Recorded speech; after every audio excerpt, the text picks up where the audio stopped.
Shalom, saudaraku yang dikasih Tuhan. Selamat kita berjumpa lagi di dalam hari Paskah ya. Dan selamat Paskah. Pada hari ini kita memperingati tentang kebangkitan Tuhan Yesus. Acara Paskah itu bukan action ya, atau kita mengactionkan Yesus, atau itu ritual agama. Salah ya. Dia lakukan itu semua tidak pada ritual, tapi tidak sengaja. Ternyata dia matinya itu pas tepat hari korban bagi orang Yahudi. Gambar memperingati tentang korban Paskah, yaitu domba yang dikorbankan ketika mereka keluar dari tanah Mesir. Nah, sekarang ini kita sebagai orang yang percaya, kita memperingati tentang kebangkitannya. Dan luar biasa, kebangkitannya Yesus ini bukanlah semua orang mengalami, hanya dia yang mengalami. Sebab kebangkitannya itu, dia tidak mati lagi, tapi dia hidup untuk selama-lamanya. Mari kita melihat di dalam Lukas di pasal yang ke-24 di ayat 4 sampai 7. Gini. Sementara mereka berdiri termangu-mangu karena hal itu, tiba-tiba ada dua orang berdiri dekat mereka memakai pakaian yang berkilau-kilauan. Mereka sangat ketakutan dan menundukkan kepala, tetapi kedua orang itu berkata kepada mereka, "Mengapa kamu mencari dia yang hidup di antara orang mati? Ia tidak ada di sini, ia telah bangkit. Ingatlah apa yang dikatakannya pada kamu waktu ia masih di Galilea, yaitu bahwa anak manusia harus diserahkan ke tangan orang-orang berdosa dan disalibkan, dan akan bangkit pada hari yang ketiga." Nah, saudaraku, kebangkitan Yesus itu nyata. Kebangkitan Tuhan Yesus itu bukan cuma satu peristiwa yang kebetulan, tidak. Tapi kebangkitan Tuhan Yesus itu membawa dampak atas seluruh jagat raya dan bahkan atas alam maut. Dan yang tidak disangka-sangka itu merupakan kekalahan bagi iblis dan setan-setan. Dan mereka tidak berdaya melawan Yesus sang manusia. Nah, saudaraku, apa makna dari kebangkitan ini? Banyak orang-orang tidak menghiraukan. Padahal Yesus mati untuk mereka, mati atas kejahatan mereka. Yesus rela mati, berkorban untuk segala perbuatan mereka di dunia ini. Tapi mereka tidak tahu. Tapi bersyukurlah saudara tahu, saudara telah percaya dan menjadi tebusan bagi untuk Tuhan Yesus. Sehingga saudara tidak perlu ragu lagi bahwa dosa-dosamu sudah ditebus. Dan ini yang membuat kita mempunyai kepastian ketika dia bangkit. Seandainya Yesus tidak bangkit, maka percuma kita percaya kepada Yesus.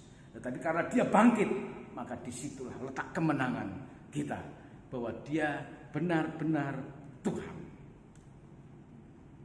Nah, kebangkitan Tuhan Yesus ini telah menghilangkan keraguan kita. Di dalam Lukas pasal 18 ayat 31 sampai 33. Yesus pernah berkata bahwa anak manusia, bahwa dirinya akan diserahkan pada orang-orang berdosa, akan dianiaya, dan mereka memperlakukan tidak manusiawi sampai dibuatnya mati. Tetapi pada hari yang ketiga dia akan bangkit. Nah, ini ternyata digenapi. Apa benar perkataan Tuhan Yesus sebelum dia mati dan dia masih berjalan bersama dengan murid-muridnya, dia sampaikan ini, itu asal ngomong atau enggak? Dia ngomong tentang dirinya bahwa dia akan diserahkan, disiksa. Saudara ngeri, siapa orang yang mau mati disiksa seperti Yesus? Saya kira tidak ada yang mau. Mungkin tidak ada rencana langsung orang itu dipukul, disiksa sih. Kita tidak punya bayang-bayang. Yesus sudah tahu dirinya akan diserahkan, disiksa. Dan bahkan akan disalib dan bahkan akan dikubur. Dan saudara, dia katakan bahwa Dia akan bangkit. Aku akan bangkit pada hari yang ketiga. Nah, inilah hari kebangkitan itu. Telah menghilangkan keraguan kita. Telah nyata bahwa dia bangkit. Tadi sudah dijelaskan bahwa malaikat Tuhan berdiri 2 orang. Ya. Dan dalam penampakan kepada murid-muridnya. Ngapa kamu datang ke sini? Apa kamu tidak ingat waktu dia berkata bahwa anak manusia akan diserahkan kepada orang berdosa, pada hari yang ketiga dia akan bangkit. Mengapa kamu cari yang hidup di antara orang mati? Mereka termangu-mangu. Mereka tidak sadar bahwa Yesus mengatakan tidak, karena mereka tidak berpikir bahwa mana ada manusia bisa bangkit. Nah, ini menjadi kenyataan bahwa dia bangkit. Nah, kebangkitannya yang kedua yaitu telah mengalahkan maut. Jadi Yesus itu masuk ke dalam alam maut, saudara. Secara manusia, siapa yang sanggup berjalan di alam maut? Tidak ada seorang pun yang ngasih berita mati. Nanti dia turun akan memberitahu bahwa inilah keadaan alam maut, inilah keadaan neraka, inilah keadaan akhirat. Tidak ada seorang pun yang menjelaskan. Tetapi Yesus telah menjelaskannya. Dan dia tahu persis dalam keadaannya sebagai manusia di mana alam maut itu. Ya, alam maut telah dikalahkan. 1 Korintus 15 ayat 26, ayat 54, 57 sampai 57 ini mengatakan bahwa hai maut, di manakah sengatmu? Maut telah dikalahkan oleh kematiannya Yesus. Yesus telah bangkit. Luar biasa. Dan saudara, tidak ada seorang pun yang sanggup mengalahkan maut. Tetapi Yesus telah mengalahkannya. Tetapi Yesus untuk melakukan semua ini bukan untuk pamer kekuatannya. Dia ingin supaya kita pun juga nanti akan bangkit bersama-sama dengan dia. Dia ingin supaya dengan kebangkitannya manusia itu terbuka matanya bahwa punya harapan. Bahwa dia sanggup menyelamatkan kita. Yang ketiga, kebangkitan Tuhan Yesus telah memastikan bahwa dia benar-benar Tuhan. Amin. Nah, inilah Filipi 2 ayat 8 sampai 11. Dan semua orang akan bertekuk lutut dan menyembah dan mengaku bahwa Yesus adalah Tuhan. Kenapa? Karena dia telah melakukan dengan ketaatannya sampai mati di kayu salib. Tuhan menganugerahkan dia nama di atas segala nama. Oleh dia semua orang harus tunduk. Nah, saudara, nama ini hanya sebuah nama Yesus. Ketika kita percaya, nama itu berkuasa di dalam hidup kita. Dan kita tidak takut namanya kematian. Kenapa? Karena kematian sudah dikalahkan oleh Yesus. Dan dia bersama-sama. Kematian ini bersama-sama dengan kita. Kita yang mati nanti akan bangkit juga bersama dengan Yesus. Mungkin bukan seperti Yesus 3 hari kemudian bangkit, tidak. Ya. Karena tubuh manusia kita ini adalah tubuh manusia berdosa dan harus lenyap, dibinasakan. Tapi Yesus adalah manusia yang tidak berdosa dan dia secara daging tidak ada cacatnya. Sehingga alam maut tidak berani menelan. Alam maut memuntahkan Yesus keluar karena engkau kudus. Tetapi kita semua adalah orang-orang bejat, orang-orang jahat, orang-orang berdosa. Mati ya sudah diremukkan jadi debu dari abu. Tapi Yesus badannya tidak jadi abu. Tapi ada janji bahwa kita akan mendapat tubuh kemuliaan seperti tubuhnya Yesus. Amin. Kenapa? Karena kebangkitan Yesus. Kalau Yesus tidak bangkit, maka janji ini tidak akan digenapi. Haleluya. Yesus dinyatakan bahwa dia adalah Tuhan. Waktu Tuhan Yesus masih di dunia, tidak ada orang berani mengatakan dia Tuhan. Karena dia sendiri pun tidak memperkenalkan diri sebagai Tuhan, tapi dia sebagai hamba. Hamba yang tidak ada harganya, hamba yang melayani. Karena itu banyak orang menghina dia. Kalau dia katakan, aku ini Tuhan, dan dia bisa Dengan kekuatannya, dengan kuasanya dia bisa lakukan. Wah, semua akan menyembah Yesus. Semua akan takut sama Yesus. Tapi dia tidak akan disalib. Dia tidak akan dikorbankan. Tapi karena penghinaan orang-orang itu, sehingga Yesus harus dikorbankan. Nah, saudara, itulah caranya Tuhan. Yang keempat, kebangkitan Tuhan Yesus telah diberikan kepada kita kuasa seluruh surga dan jagat raya, bahwa ada dalam tangan manusia. Tuhan Yesus berkata, kepadaku telah diberikan segala kuasa baik di surga dan di bumi. Matius 28 ayat 18. Jadi semua setelah dia menang atas segala sesuatu dalam dunia ini, Tuhan menyerahkan kepada dia segala kuasa di surga dan di bumi. Apa artinya? Kan bukankah dia Tuhan? Ya, dia Tuhan dan dia atas segala sesuatu. Secara pribadi dirinya sendiri dia adalah Tuhan. Tetapi dia berkata atas manusia, bahwa dia dalam keadaan manusia ini, dia telah berada di sorga. Secara manusianya nih, manusia tubuhnya ini telah terangkat ke sorga dan dia ada di sorga. Dan dia berkata kepada manusia, bahwa kuasa ini aku berikan juga kepadamu.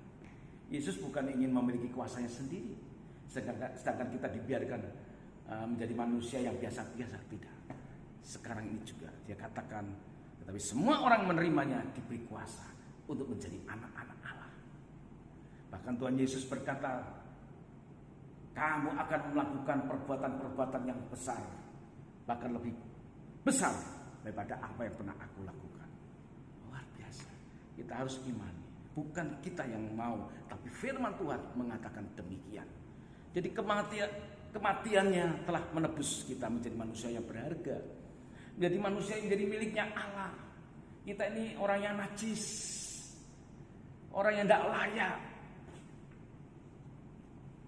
tapi diterima Tuhan. Bahkan ketika kita diterima Tuhan pun, kita pun masih membuat kesalahan, dan Tuhan pun masih tetap ampuni ketika kita minta ampun. Jadi tidak ada manusia yang sombong, merasa dirinya kuat.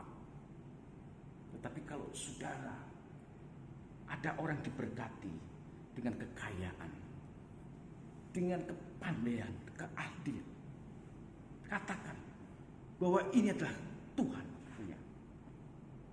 Dan manusia biasanya kalau sudah dikasih kepandaian lupa, jadi sombong.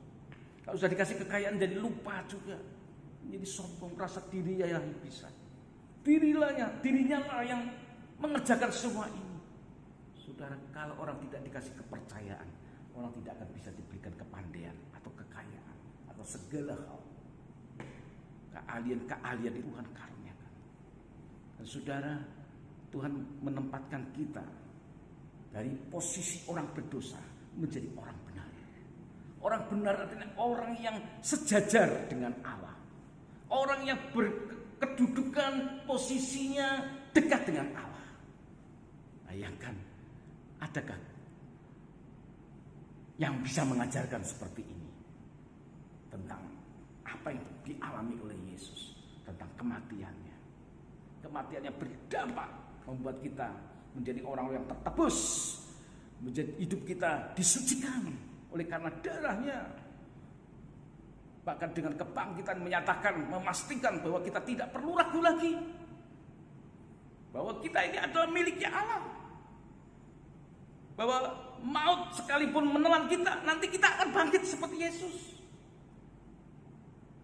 Dan menyatakan kepada dunia, semua orang akan tahu.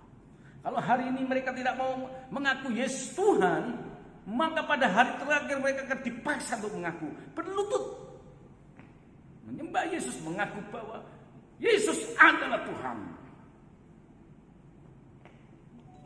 Dan mereka tidak tahu kuasa-kuasa yang mana. Tapi saudara, inilah rahasianya, bahwa saudara dan saya yang percaya diberi kuasa untuk segala alam semesta. Dialah yang sekarang yang berkuasa, kita hanya mengikutinya. Tapi bukan untuk sombong. Jadi sekarang ini kita masih di bumi ini, masih banyak godaan, masih banyak cobaan. Tetapi kita punya harapan nanti kita akan memerintah bersama-sama dengan Yesus. Amin. Saudara, ingatlah, inilah hari terpenting. Pusat kekristenan, pusat kita menjadi orang yang diselamatkan ialah hari Paskah. Dan kita harusnya merayakan dengan gegap gempita karena ada kemenangan. Nah, biasanya orang-orang Kristen mau merayakan di hari Natal. Wah, hari yang enak, yang bagus. Ya, padahal hari Paskah itu lebih penting.